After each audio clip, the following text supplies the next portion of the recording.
Bienvenidos a Pensando Cuba, un programa con entrevistas polémicas y profundos análisis sobre la realidad y la actualidad de la isla, bajo la conducción de Pedro Acosta y Hernán Alberro, transmitidas a través de los canales de Cubanet.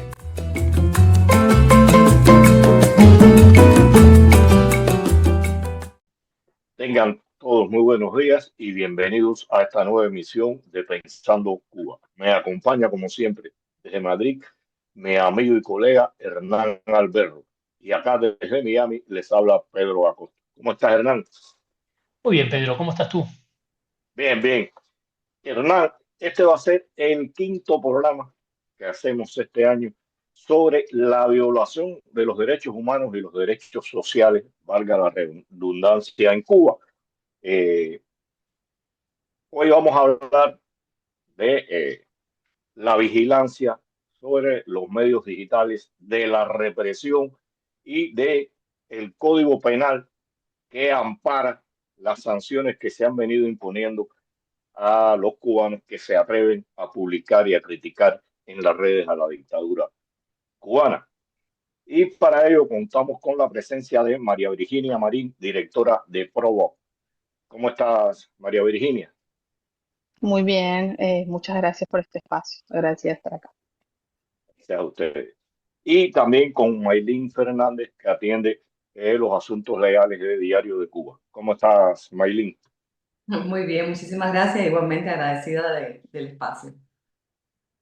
Eh, Ustedes acaban de editar un documento, de emitir un documento sobre la represión digital en Cuba.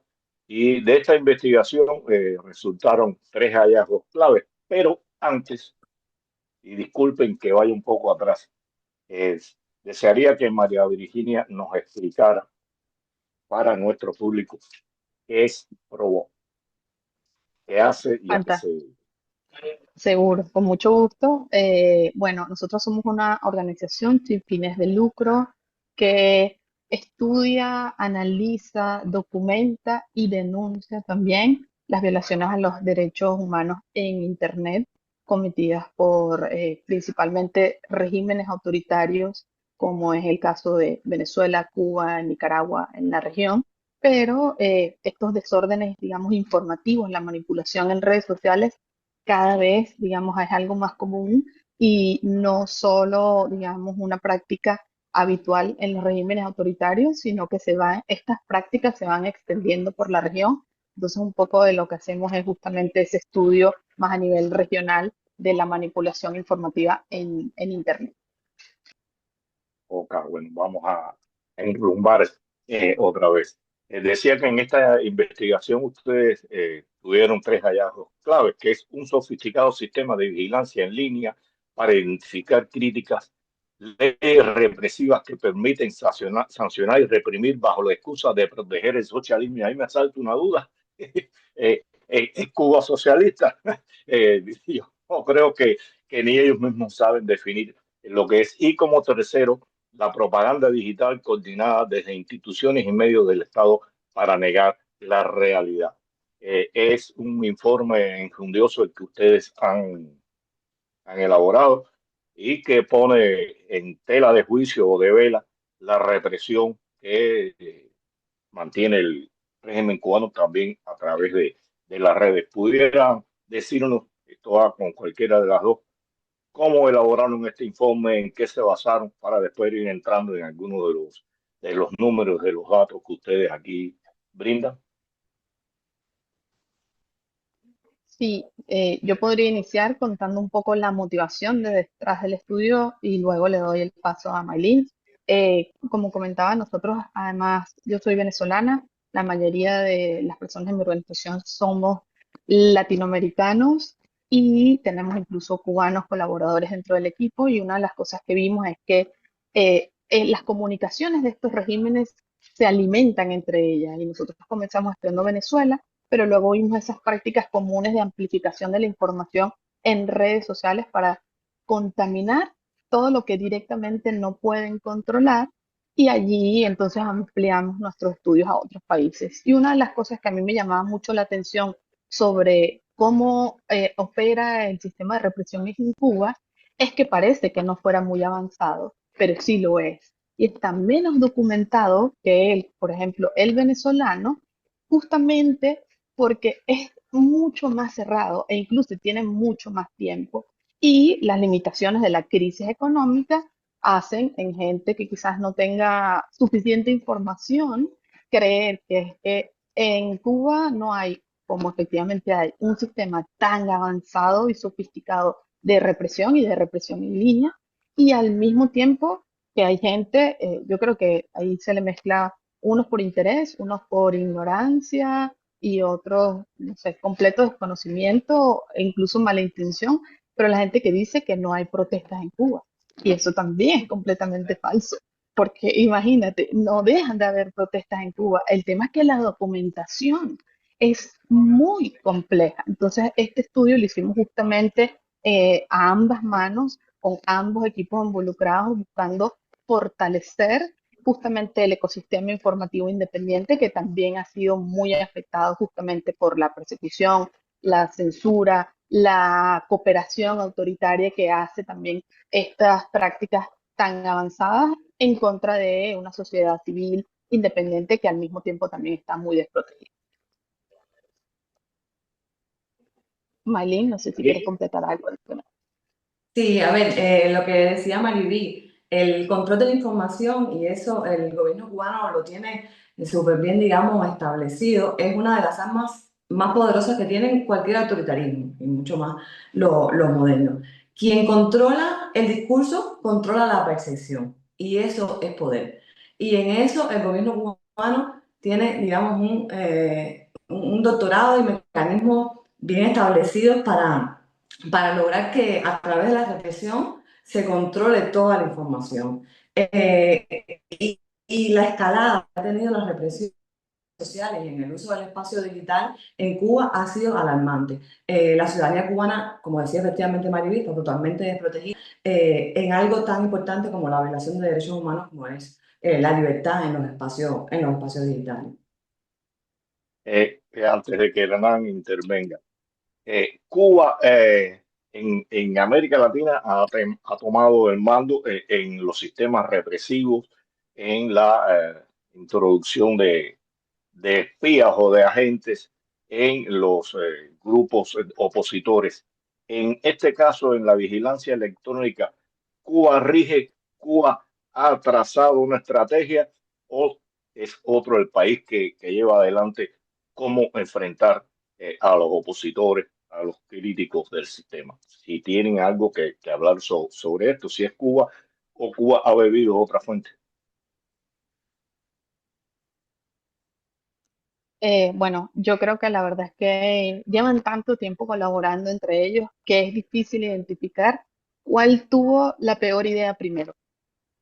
Básicamente, por ejemplo, la ley de ciberdelitos es casi perdón, el decreto ley 35 es casi una copia de la ley de ciberdelitos aprobada en el 2018 en Nicaragua. Y luego vino 2021 la ley de ciberdelitos en Cuba, que es justamente, perdón, del decreto ley 35, que busca hacer lo mismo que la ley de ciberdelitos, y luego vino en Venezuela una ley muy parecida. Entonces creo que las prácticas están ahí desde hace mucho tiempo, pero sí creo que el sistema de espionaje, particularmente el cubano, es, digamos, pionero para estos otros regímenes que quizás no tienen tanta larga data como el cubano y se han venido inspirando, compartiendo estrategias, prácticas, personal, incluso a veces también tecnología. Maylin, ¿quieres agregar algo a lo dicho? Disculpa, No, lo que quería María. decir es que es un esquema que se ha ido pasando, digamos, de un régimen a otro y más que nada hay un trabajo de reciprocidad. Yo copio lo que más me interesa de lo que tú tienes y recíprocamente hago lo mismo en mi... Lo que sí es cierto es que Cuba tiene trazado todo un esquema de represión que parte desde las leyes hasta los funcionarios encargados de hacerlas cumplir para frenar o para establecer digamos, no sé cómo explicarlo, una línea de lo que no se puede hacer o de la información que no se puede transmitir o hasta dónde puede llegar la ciudadanía.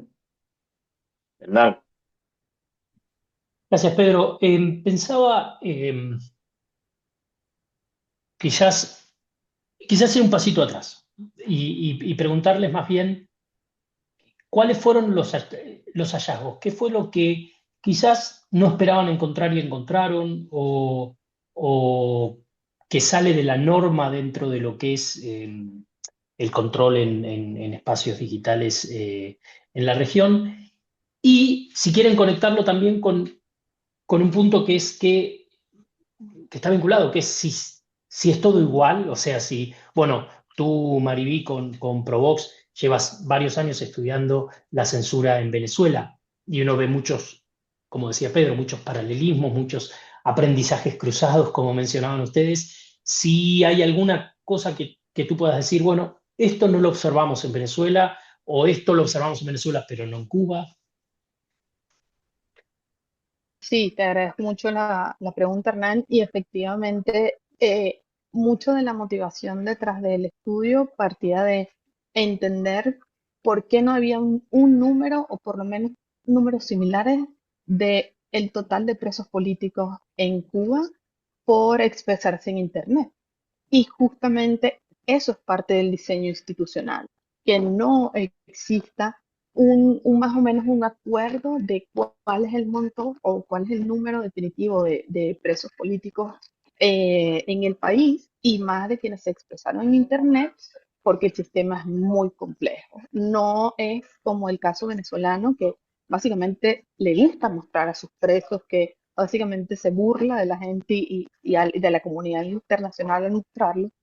Cuba todavía intenta, yo creo que particularmente hacia la comunidad internacional, mostrar cierto marco de legalidad y entonces básicamente como que parezca que quizás quienes están detenidos es porque se lo merecían o que quede básicamente la duda y ante la duda obviamente pierde mucho la sociedad civil y pierde lo que es real, porque no existe, digamos, a veces no existen juicios y eso Maylin lo va a detallar un poquito más adelante, pero el proceso es muy complejo. Hay gente a la que ni siquiera llega a registrar que la detuvieron, sino que la detienen por horas o incluso días y nunca llegan formalmente a pasar el registro, pero no significa que esa situación no sucedió, sino que sucedió, pero es muy complejo lograr documentarlo y registrarlo de forma ordenada, porque a eso yo creo que también es importante sumarle, aparte de la censura y la autocensura y la represión que existe, que es muy avanzada,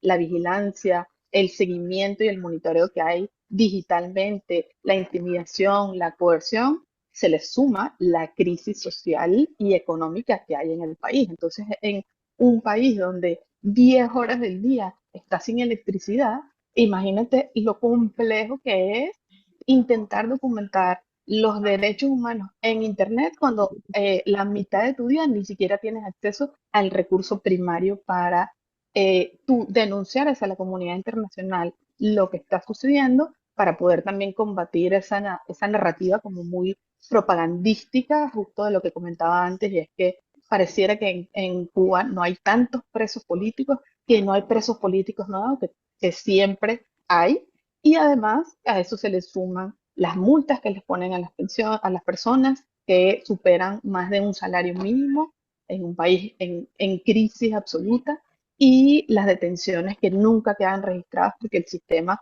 simplemente se hace la vista gorda y de nuevo hace complejo para cualquier sociedad civil, organización, periodista, incluso, no sé, reportero independiente, ciudadano, poder tener ese registro y documentación adecuado porque el sistema por diseño lo hace complejo. mira, antes de que intervenga Maylin, por experiencia propia, yo estuve detenido unas cuantas veces y en un momento determinado, dos o tres nos reunimos y digo, vamos a llegar a las estaciones de policía para ver si estamos registrados ahí. Éramos cuatro los que fuimos.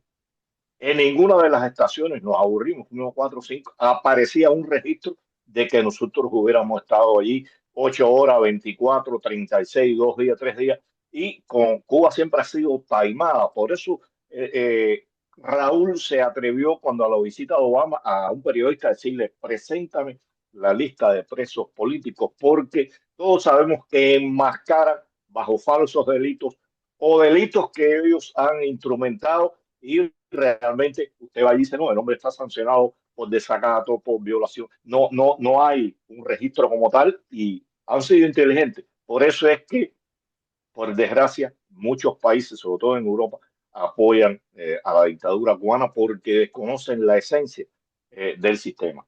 Maylin, disculpa que me haya metido antes de que tú intervengas, pero quería precisar esto acá.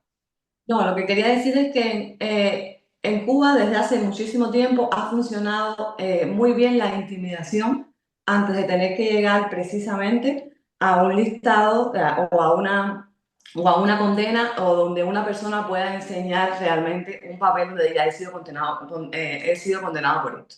Entonces la intimidación, las citaciones sin que quede constancia, los registros, el decomiso de los equipos de internet ha funcionado y precisamente eso no queda en ningún lugar. Entonces, digamos que para el mundo es como si no existiera, porque lo que no se puede documentar es prácticamente como si no existiera. Y volviendo a lo que decía, a lo que nos preguntaba Hernán, yo creo que uno de los hallazgos más importantes que tuvo la investigación es como lograr determinar una escalada en el patrón represivo. Si veíamos que hace, digamos, 2 años atrás había una mayor cantidad de imposición de multas, o sea, de sanciones administrativas a los ciudadanos que a través del decreto ley 370 se atrevían, digamos, a usar los espacios públicos. Últimamente hemos visto cómo sanciones de 10, 12 y hasta 15 años se le están imponiendo a las personas y es privación de libertad. Estamos hablando con uno de los bienes más preciados que tiene el ser humano, que es la libertad. Entonces hemos visto una escalada de una sanción económica que ya no funciona a una prisión y a una privación de libertad. Y eso para mí nos deja dos enseñanzas, digamos, importantes. La primera es el peligro que siente el gobierno cubano de brindar la libertad en Internet, de brindar libertad a los ciudadanos cubanos en las redes sociales. Y lo otro es la valentía del pueblo que a pesar de enfrentarse hoy a penas de prisión, incluso antes, a multas que superaban el salario promedio de un cubano, es la capacidad de denunciar, de continuar denunciando a pesar de la represión y a mantener usando o mantenerse usando los espacios digitales.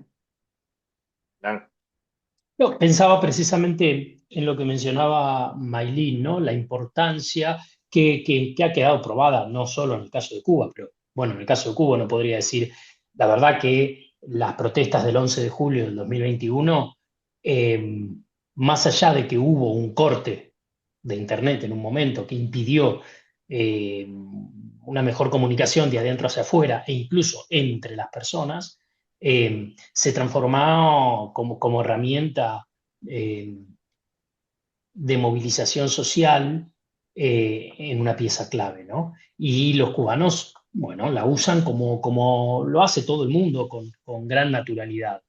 Mi pregunta es el tema, quizás qué aprendizaje podemos sacar en términos de quizás anonimato en redes, ¿no? O sea, porque uno como que a veces, y me pasa muchas veces que lo veo en Facebook, sobre todo, que es una red que usan mucho en Cuba, cómo con su mismo nombre, con sus contactos de amistades y demás, dicen cosas que evidentemente los criminalizan. Más allá de que está claro, esto lo hemos hablado en varios programas con Pedro, el, el miedo llegó a su fin, ¿no? Lo que decía un poco Maylin de la estrategia del gobierno cubano de intimidar, como generar miedo previo, ¿no? Cosa de que la autocensura y el autocontrol, digamos, cumplan su papel. Yo creo que eso, bueno, no puedo decir que está acabado, pero ha mermado mucho, ¿no? Entonces, bueno, eso, ¿no? Si ustedes creen que hay alguna recomendación que podemos hacerle a los activistas y a las personas de a pie en Cuba que quieren expresarse, si pueden tener algún tipo de cuidado o algún tipo de precaución para no ser sancionados. Sí, bueno, la verdad es que ese es un tema todavía, digamos, a definir, a decidir, porque el anonimato se presta para las dos cosas, ¿no? Hemos visto que se presta para proteger quizás a personas, pero también es utilizado como una máscara para atacar, difamar, acosar. Entonces, creo que la gente hoy que lo hace así tal cual, con nombre y apellido, es porque decide afrontar de frente el miedo. No quiere decir que no lo tengan. Yo creo que cualquier persona debe tener miedo a ser básicamente detenida en cualquier país, pero si le sumas a la situación en Cuba de derechos humanos, crisis social, etcétera, e incluso la crisis institucional, parte de lo que particularmente yo aprendí es justamente esto de cómo el sistema para unas cosas es tan eficiente, porque logran ser eficientes para la maldad, pero para otras simplemente la ley no existe. Hacen caso omiso, no importa lo que diga la Constitución. Pero si dice que el plazo son 24 horas, 2 días, y ellos nunca lo registran, entonces es como una versión en el medio en el que ignoras la ley, pero en teoría no la estás pasando por encima y evidentemente lo estás haciendo. Y además creo que el régimen ha sido desde hace mucho tiempo muy persistente en tener sus propias redes de usuarios anónimos que son utilizados para atacar. Tienes por un lado la propaganda oficial, pero el acoso, la difamación es algo también muy constante para quienes están en Cuba e incluso para quienes están en el exilio, que yo creo que gran parte del diseño también lo que busca es eso. No solo que tú tengas miedo estando dentro de Cuba, sino que estando fuera, dejes, entre comillas, dejes de ser crítico porque puedes tener algún familiar dentro, entonces te empiezan también incluso a amenazar con la familia que puedes tener dentro, si tienen la dirección, todos esos recursos de la inteligencia son utilizados en contra de cualquier voz crítica dentro y fuera de ti. Mira, hablaste del exilio y yo pienso que este tipo de investigación debe contribuir, porque lo he visto con las personas que están pidiendo asilo político acá en Estados Unidos, que tienen todo su derecho a eso, y les es muy difícil, prácticamente imposible, documentar las detenciones y demás, salvo excepciones que hayan salido por los medios, personas que son más reconocidas en las redes o como opositores al régimen. Pero es imprescindible que en Cuba, que acaben de comprender que en Cuba no hace falta, no le hace falta al régimen golpear o detener a una persona para reprimirla cuando te cercan, cuando te vigilan la casa, cuando te impiden salir, cuando hablan con tus amigos para que dejen de hablar contigo, cuando te sancionan en el trabajo. O sea, al tener los tres poderes bajo el mando del Partido Comunista, este catálogo de cuestiones que se analizan para otros países en Cuba no funciona. La represión en Cuba va de otra vía y no es necesario ni golpear ni detener. O sea, detener no, ni sancionar no hace falta. Cuando usted le impiden trabajar, le impiden salir de su casa, le impiden vivir libremente y hacen de su vida una cosa imposible, no es necesario acudir a esto y este tipo de programas. Es importante, este tipo de documentos, porque veo acá también que en estos últimos 4 años más de 100 cubanos han sufrido represalias por publicar en las redes. Es increíble que esto suceda. ¿Pudieran hablar algo de esto y si hay otros países en América Latina o en el mundo que sancionen por criticar al gobierno o al sistema en las redes? Sí, yo no sé si Maylin quisieras hablar allí un poco de los casos que para mí han sido increíble ver las supuestas razones y luego quizás yo hago un panorama más amplio del sistema en la región. A ver, pues la información arrojó que aproximadamente, porque estos son sus registros, aproximadamente 100 cubanos han sido reprimidos. De alguna u otra forma, cuando hablábamos de represión, hablábamos de multas, o sea, sanciones administrativas o sanciones penales, sin contar aquellos que han sido detenidos, han sido hostigados, han sido vigilados, se les ha impuesto, digamos, medidas cautelares que luego han quedado sin efecto y que no han terminado en una condena. Al menos 100 ciudadanos cubanos en los últimos 4 años han sido objeto de represalias de diferentes tipos. Pero lo que más llama la atención es que casi el 50%, estamos hablando de 42, han sido encarcelados. Y con encarcelados quiere decir que han sufrido prisión efectiva, ya sea en prisión provisional, ya sea esperando juicio o propiamente condenados. Y de esto llama la atención de sanciones tan elevadas como 15 años de privación de libertad a una mujer, a una joven, cuando el Código Penal establece, digamos, políticas especiales para las mujeres y, y las jóvenes. Y el caso de Mayelín, que todos lo conocen porque creo que está en las redes sociales, se ha difundido ampliamente por lo, digamos, por lo cruel que significa la prisión para una mujer y para una mujer joven, pues hemos visto que han sido condenados por ejemplo, delitos como propaganda contra el orden constitucional, instigación a delinquir, difusión de noticias falsas. Son delitos que están establecidos en el Código Penal.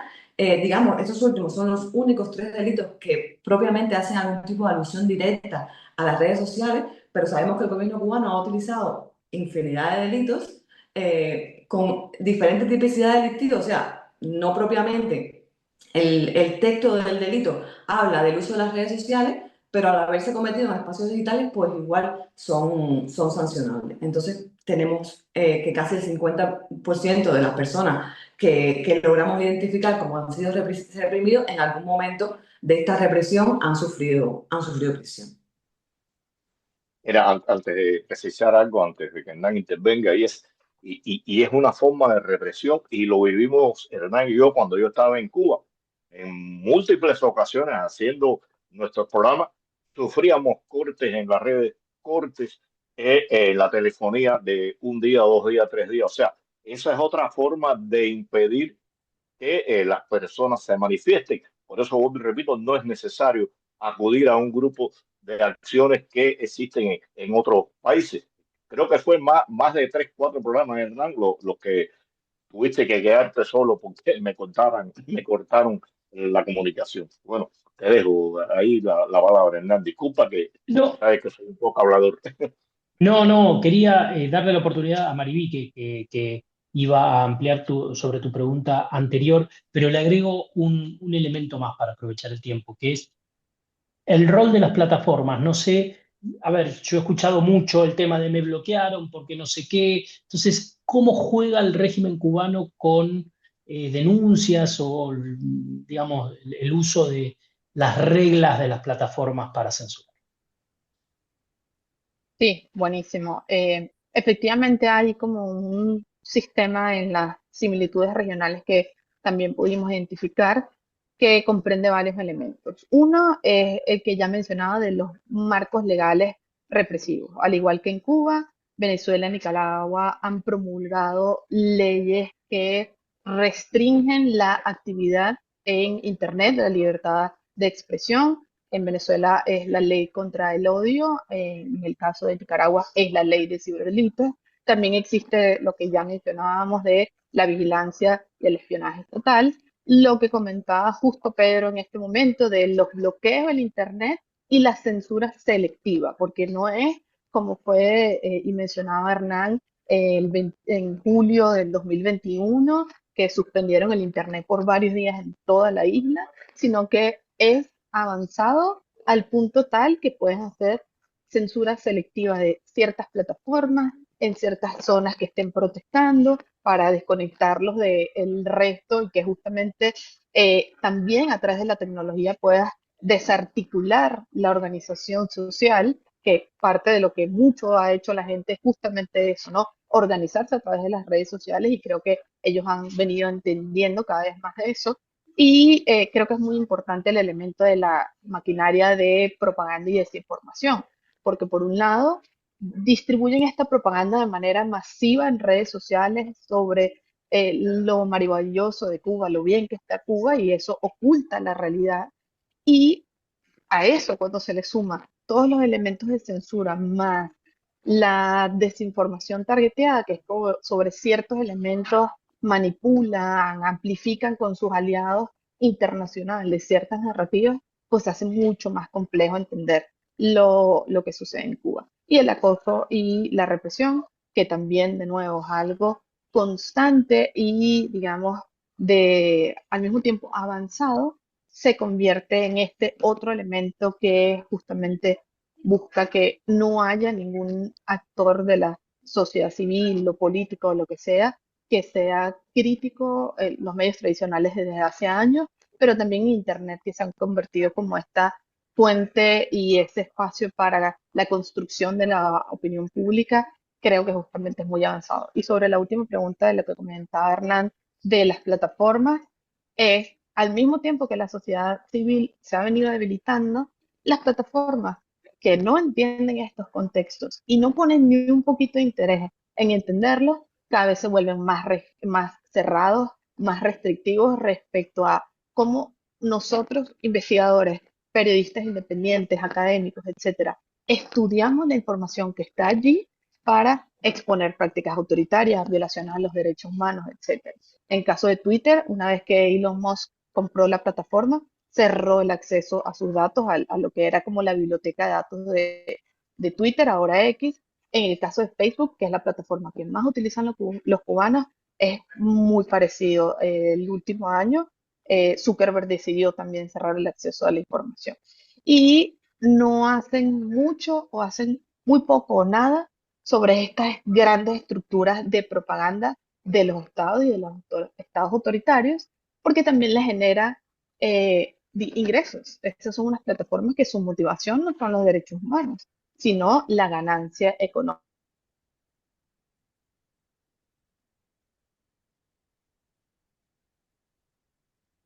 Se congeló ahí Eso Mariví. iba a decir. Maylin, ¿algo que quisieras agregar? A ver, yo solamente quisiera agregar dos cosas. Primero, que quede súper claro que la censura en Cuba ni es accidental ni es improvisada. Es un sistema estructurado a través de leyes, con un sistema normativo bien estructurado para controlar el discurso, para evitar que la ciudadanía denuncie en público lo que sucede y obviamente para mantener una hegemonía informativa. Y como último, sí quiero hacer un llamado de atención a los jueces, a los fiscales, a los abogados, a los funcionarios, a los inspectores que imponen las multas de elevadas cuantías, que más que nada las sentencias y las decisiones que se toman se deberían tomar, como dice la Constitución, en nombre del pueblo de Cuba. Y es ese mismo pueblo que hoy está siendo reprimido por contar la cotidianidad en las redes sociales, los apagones, la falta de medicamentos, la pérdida de confianza en las instituciones, como que funcionan las redes sociales como un mecanismo de denuncia. Y es en nombre de ese mismo pueblo en que se están imponiendo sanciones de 10, de 12, de 15 años de privación de libertad por contar esa realidad, la realidad que es de todos los cubanos, del funcionariado, de los ciudadanos, de las personas de a pie. Por encontrar en las redes sociales la salida al descontento, a la falta de empatía de los propios funcionarios, al desahogo, a la crítica de lo que el gobierno está haciendo mal. Y que no nos olvidemos, primero, que eso no es justicia, que eso aleja el derecho ciudadano de exigir al gobierno. Y yo creo que para mí lo más importante es que no podemos olvidar que no es el gobierno, que es el gobierno el que se debe al pueblo y no al revés, que es lo que está aconteciendo en Cuba. Mira, por mi parte voy a concluir acá con algo que dice el informe y que demuestra, como tú dices, que lo de Cuba no es casual ni improvisado. Ustedes detectaron 7 estrategias para el control de las redes sociales y para reprimir a aquellos y controlar a aquellos que cuestionan, critican y denuncian lo que en Cuba pasa. Por mi parte, solo me queda darle las gracias a María Virginia y a ti, Maylin, por habernos dedicado un tiempo a hablar de un tema tan importante como es este, que demuestra una vez más la violación de los derechos humanos de la dictadura cubana en todos los aspectos de la vida de la ciudadanía. Muchas gracias. Hernán. Sí, sumarme al agradecimiento a Maylin y a Maribí. Justo se te cortó Maribí, pero logramos, por suerte, captar el final de la idea. Bueno, nada, felicitarlas por el trabajo que hicieron y espero que este sea el primero de muchos. Como decía Maribí, bueno, y también Maylin, no hay tanto estudiado en el caso de Cuba. Venezuela tiene la suerte de tener organizaciones como la que lidera Maribí, Provox, que desde hace varios años investiga eh, estos temas, pero no es el caso de Cuba. Así que me alegro que hayan llegado a este esfuerzo conjunto que seguro echa luz sobre una problemática más que preocupante en la isla y que es clave, como hemos dicho, a la hora de la articulación social. Y sin más, dejo hecha la invitación para nuestra audiencia para el próximo domingo, 8:30 de la mañana, como siempre por los canales y las redes sociales de Cubanet, para seguir pensando Cuba.